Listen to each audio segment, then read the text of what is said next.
The amount of brain space that you allow somebody to take up in your mind is literally how much effect they are going to have on your life.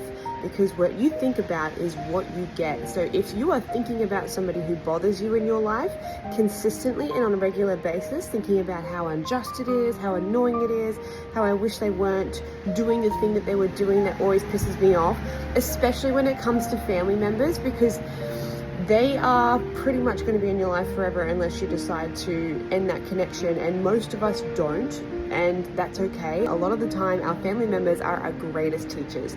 They are the ones that are going to reflect back to us parts of ourselves that we either do want or don't want, and in a very strong way, because they've had such a big part of our lives.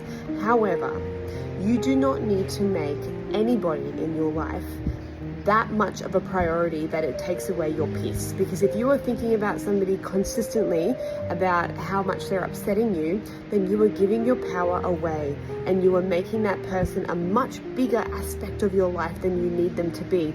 Because when you think about it, when you interact with them, it literally only takes up maybe 0.5% of your life, right? Like when you think about all the time that you sleep, all the time that you're awake, all the time that you are thinking other things. However, if you allow that person to get to you, to annoy you, to frustrate you, then you offer so much more thought about it. And what you think about is basically the reality that you're living. Because I don't know if you've ever noticed, but if you're deep in thought, you don't even really realize what's going on around you. So it's like you're literally with them more of the time if you are allowing them to sit in your mind, and if you spend a lot of time thinking about them. So the trick is to not allow them to take up that much space in your life by not letting them take that much space in your mind.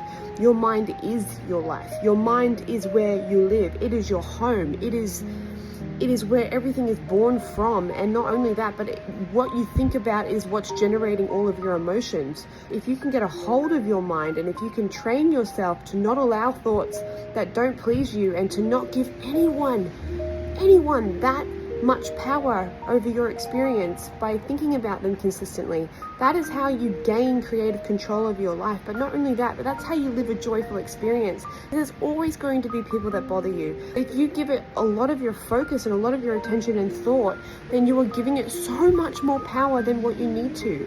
You can control your mind, and you can control where your thoughts go.